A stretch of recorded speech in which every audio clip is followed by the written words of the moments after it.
দর্শক, গুরুত্বপূর্ণ একটি খবর।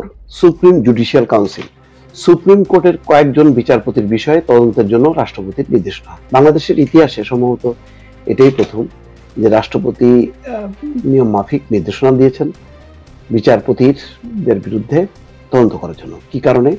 দুর্নীতি, অসদাচরণ, তারপরে তাদের দায়িত্ব পালনে অক্ষমতা, এসব বিষয় উত্থাপিত হয়েছে কয়েকজন বিচারপতির বিরুদ্ধে। এখন সুপ্রিম জুডিশিয়াল কাউন্সিল পুনর্গঠন করা হয়েছে। ওই কাউন্সিল সুপারিশ করেছে রাষ্ট্রপতির কাছে, রাষ্ট্রপতি এখন নির্দেশ দিয়েছে। আমরা একটু খবরটা দেখি।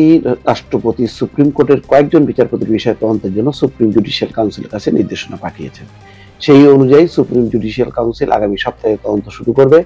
সুপ্রিম কোর্টের ওয়েবসাইটে আজ সোমবার এই তথ্য জানানো হয়। এর আগে সুপ্রিম জুডিশিয়াল কাউন্সিল সংবিধানের 96 অনুচ্ছেদ প্রয়োগ করে সুপ্রিম কোর্টের কয়েকজন বিচারপতির বিষয়ে তথ্যাদি রাষ্ট্রপতির কাছে পাঠিয়েছে বলে গত 19 ডিসেম্বর জানানো হয়েছে। আসলে সুপ্রিম কোর্ট, হাইকোর্ট বিভাগ, আপিল বিভাগ, সমস্ত বিভাগগুলোতে শেখ হাসিনার আমলে সে একেবারে প্রধান বিচারপতি থেকে শুরু করে আপিল বিভাগের অধিকাংশই ছিল ছাত্রলীগের ক্যাডার এবং অথবা তার অনুগ্রহ ভাজন। কোর্টকে এমন ভাবে পঙ্গু করছে, তার একটা ধারণা যে এসকে হাসিনার পর আর এই কোর্টকে স্বাধীনভাবে থাকতে দেওয়া যাবে না, সব তার অনুগত লোকদেরকে, চাকর বাকরদেরকে বিচারপতি করে বসাই রাখবে, সে যা বলবে তাই যেন করে।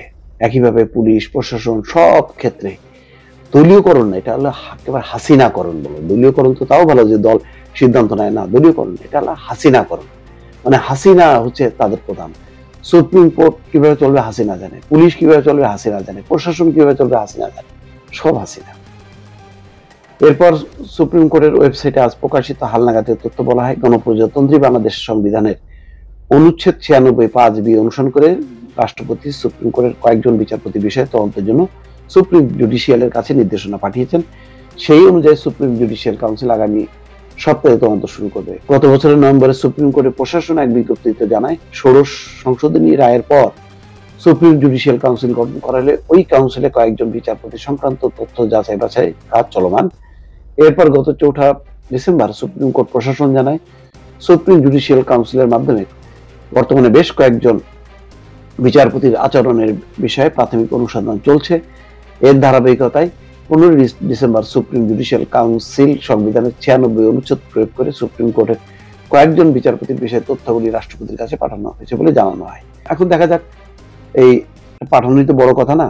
এদের অপসারণের ব্যাপারে ছাত্ররা যেভাবে আন্দোলন করছিল, সেই তুলনায় একটা নিয়ম মাফিক তদন্তের মাধ্যমে যদি ব্যবস্থা নেওয়া যায় সেটি ভালো হবে। এখন আন্দোলন করে আন্দোলনের মুখে বিচারপতি পদত্যাগ, রাষ্ট্রপতি পদত্যাগ, এটা ঠিক না। এখন একটা সাংবিধানিক কাঠামো আছে, এই কাঠামোকে আত্মস্থ করা উচিত না। এই কাঠামোর আওতায় সর্বোচ্চ যেটা ভালো হবে সেটা সবাই মিলে আলাপ আলোচনা করে এগোতে হবে। এটাই হচ্ছে বার্তা। দর্শক ভালো থাকবেন, আল্লাহ হাফেজ।